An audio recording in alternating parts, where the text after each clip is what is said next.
আলুর ন্যায্য মূল্যের দাবিতে আন্দোলনে কৃষকরা। আলুর ন্যায্য মূল্য এবং পাশাপাশি সারের কালোবাজারি রুখতে এদিন বিক্ষোভ মিছিল করে জেলা শাসকের দপ্তরে আসেন কৃষকরা। তাদের দাবি, সরকারকে অবিলম্বে ন্যায্য মূল্যে তাদের থেকে আলু কিনতে হবে, পাশাপাশি সারের মূল্য কমাতে হবে। বুধবার রাসমেলা মাঠ থেকে জমায়েত করে বিক্ষোভ মিছিল করে জেলা শাসকের দপ্তরে ডেপুটেশন দেন তারা। আগামী দিনে সুরাহা না হলে বৃহত্তম আন্দোলনে নামার হুঁশিয়ারি দিয়েছেন কৃষকরা। লাগাতার আলুর দাম বৃদ্ধির মধ্যে কড়া বার্তা দেন নবান্ন।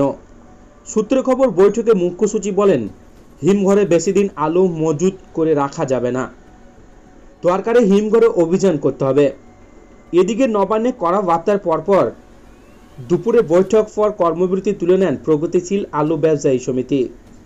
হিমঘরে বেশি দিন আলু মজুত করে রাখা যাবে না, দরকারে হিমঘরে অভিযান করতে হবে।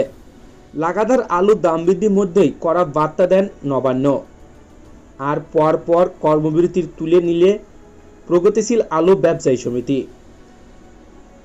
বৃহস্পতিবার কৃষি দপ্তরের সচিব, জেলা শাসক, পুলিশ কর্তাদের বৈঠকে মুখ্য সচিব বলেন, হিমঘরে 20% আলু রাজ্য সরকারের মালিকাধীন।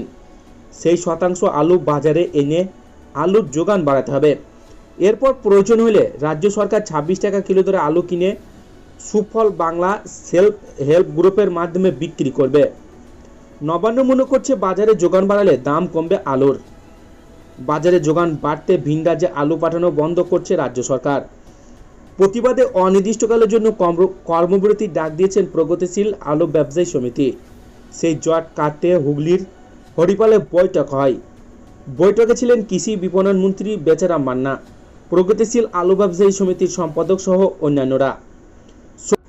সবজি মুরগির পর এবার আলু নিয়ে তৈরি হয়েছে সংকট। বেশ কিছুদিন ধরে ঊর্ধ্বমুখী আলুর দাম। এই পরিস্থিতিতে বাজারে যোগান বাড়িয়ে দাম নিয়ন্ত্রণের ভিন রাজ্যে আলু পাঠানো বন্ধ করছে রাজ্য সরকার। রাজ্যে বিভিন্ন সীমানায় আলু বোঝাই গাড়ি আটকে দিচ্ছে পুলিশ। এর প্রতিবাদ থেকে অনির্দিষ্টকালের জন্য কর্মবিরতির ডাক দিয়েছে প্রগতিশীল আলু ব্যবসায়ী সমিতি। প্রায় 80,000 আলু ব্যবসায়ী কর্মবিরতিতে সামিল হচ্ছেন বলে সংগঠনের দাবি।